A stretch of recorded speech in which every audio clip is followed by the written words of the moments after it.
सभी को जय हिंद दोस्तों। आप सभी का हार्दिक स्वागत है जय हिंद रिएक्शंस पे।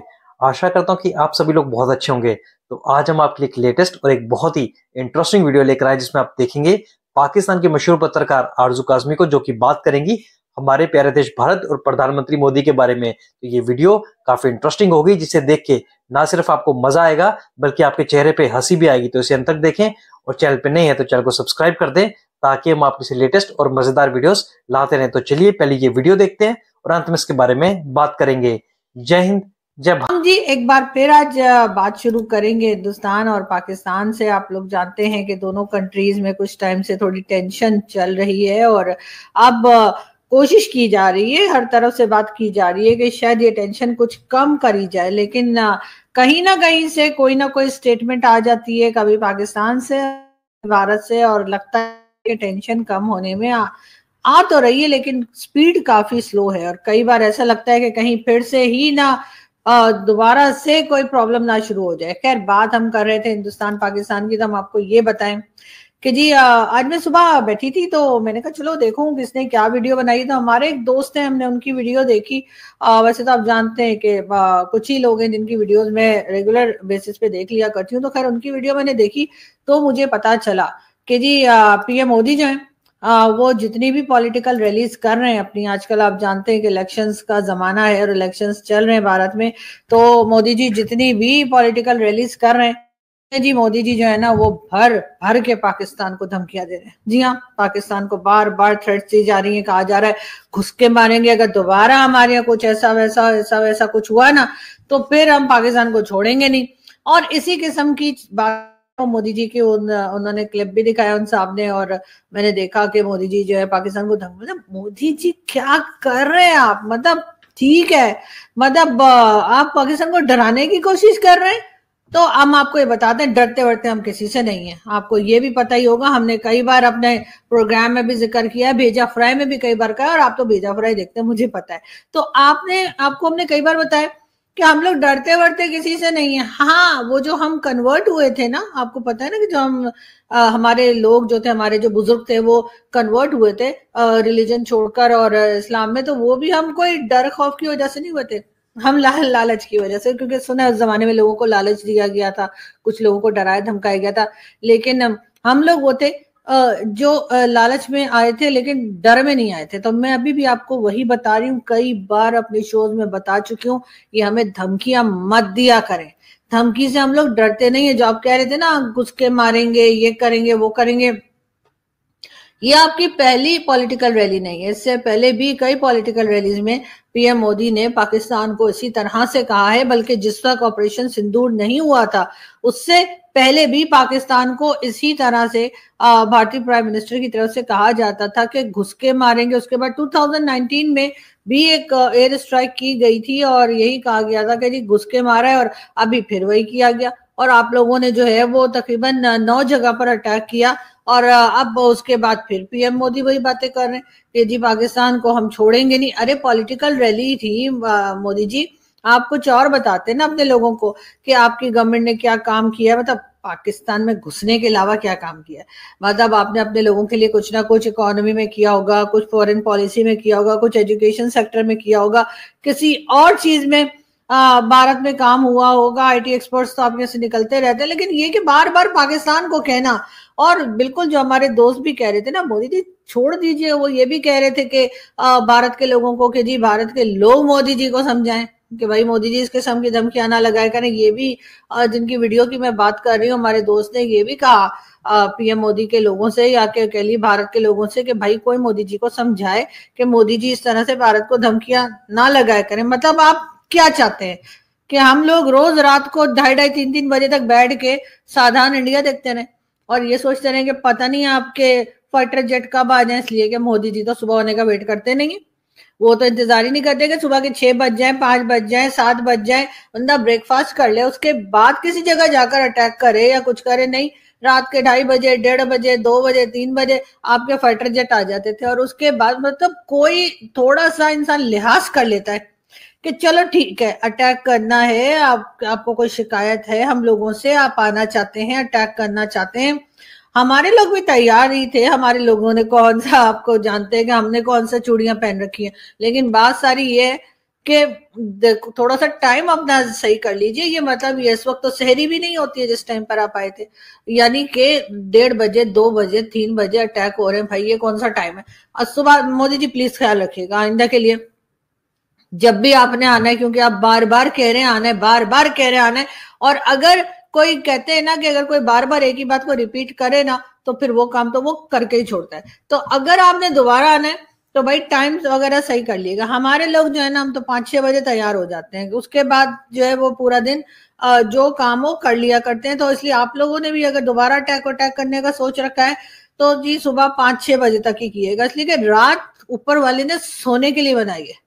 हर रिलीजन में कहा गया है कि रात को पुरुष को सो जाना चाहिए, और आप तो पुरुष ही नहीं है, महापुरुष है, महापुरुष है, ये तो आप जानते ही हैं। तो मोदी जी क्यों इस तरह की बातें कर रहे हैं। और वैसे भी हमारे साथ हम आपको साफ साफ बता रहे हैं कि कुछ इन्वेस्टमेंट कर दीजिए पाकिस्तान के अंदर, जैसे चाइना ने किया है, जैसे और कंट्रीज करती हैं ना, 2-4 कंट्रीज और हैं ना जो इन्वेस्टमेंट करती हैं पाकिस्तान में, वो आप भी कर दीजिए। उसके बाद हम कश्मीर का के भी नहीं बोलेंगे, फिर आप देखिएगा हम कश्मीर कैसे कहते हैं। तो आप एक बार इन्वेस्टमेंट करके तो देखिए, आप इतनी जगह पैसा लगाते हैं, कभी कोई कंट्री में जा रहे हैं जी वहां पर, कभी किसी कंट्री में, तो पाकिस्तान तो कभी आपका हिस्सा रहा है, हमारे साथ तो आप लोगों को यकीनन कुछ ना कुछ अटैचमेंट होगी, इसीलिए आप हमसे लड़ते भी बहुत ज्यादा है, क्योंकि आपको अच्छा नहीं लगता ना कि हम लोग अलग हो गए, क्योंकि आप लोग मिस करते हैं। मुझे पता है, मैं जानती हूँ, मोदी जी ने कई बार मुझे कहा, चाय वाय पे जब बुलाने के लिए फोन करते हैं तो मोदी जी कहते हैं कि पाकिस्तान अलग हो गया 1947 में, इस बात का हमारे लोगों को, यानी कि भारत के लोगों को और मोदी जी को बहुत दुख है। और मोदी जी जो है ना, बस क्या करें, उसी फ्रस्ट्रेशन में ना वो कहते हैं कि क्यों गए ये लोग, इसलिए वो बार बार हमें अटैक करने का बोलते हैं। लेकिन बात सारी है कि एक बार फिर जैसे मैं बात करूंगी, हमारे दोस्त की जो वीडियो है उसमें वो बार बार बता रहे हैं कि मोदी जी छोड़ दीजिए ये बातें, और अपने लोगों को, यानी कि हिंदुस्तान के लोगों से भी उन्होंने कहा है कि मोदी जी को समझाया जाए कि भाई बस करें और इस तरह से ना लड़े। लेकिन देखते हैं कि मोदी जी की समझ में आता है या नहीं आता है। लेकिन बहरहाल हम आगे बढ़ेंगे और बात हम एक बार फिर करेंगे ऑपरेशन सिंदूर की भी, और साथ साथ हमारे पास पाव के जो एटम बॉम्ब है, जी हाँ, उसकी भी। और उसमें हम आपको एक नई बात ये बताते चले कि हनीफ अब्बासी साहब, जी नहीं, मेरा ख्याल है राना सनाउल्लाह साहब, जी हाँ, राना सनाउल्लाह साहब का कहना ये है कि जी हाँ, पाकिस्तान एक एटमी ताकत है, और उन्होंने साथ ही साथ उन्होंने डॉक्टर कदीर खान के लिए, यानी जो हमारे साइंटिस्ट थे उनके लिए कहा कि जी वो साइंटिस्ट तो जरूर थे, लेकिन राना सनाउल्लाह साहब का कहना है कि वो पाकिस्तान के हीरो नहीं है।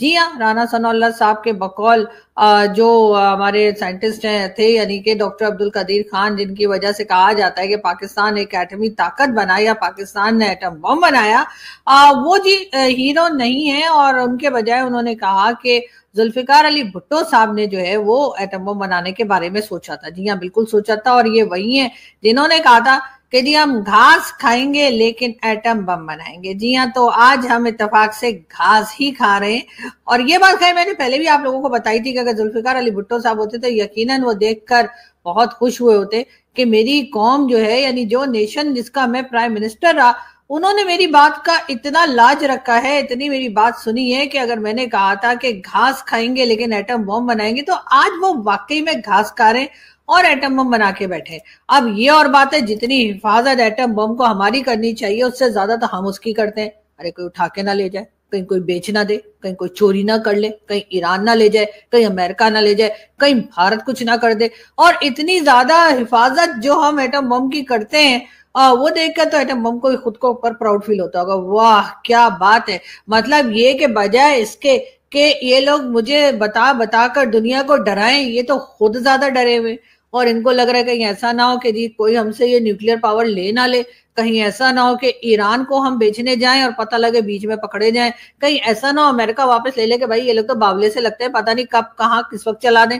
तो इसी तरह की चीजें आपको, बाकी तो भारत तो आपको पता ही है ना, हमारे पीछे हाथ धो के पड़ा हुआ है। और मोदी जी हर दूसरे दिन उठकर कहते हैं कि जी पाकिस्तान में घुस के मारेंगे। अच्छा, वैसे ये नहीं बताते कि कैसे, मतलब ये कि एटम बम चला देंगे या फाइटर जेट भेजेंगे, ऐसा कुछ मोदी जी नहीं कहते, सिर्फ कहते हैं घुसेंगे, छोड़ेंगे नहीं। लेकिन बात सारी फिर वही आ जाती है, मोदी जी कोई पैसे वैसे ढीले करें ताकि हम लोग जो है ना वो आराम सुकून से बैठे और आपको भी आराम सुकून से बैठने का आनंद जो है वो मिल सके। लेकिन खैर हम आगे बढ़े और अगर हम बात करें इसमें बीच में इमरान खान साहब की पार्टी जो है वो भी बड़ी परेशान है और वो कह रहे जी खान साहब को बाहर निकालो।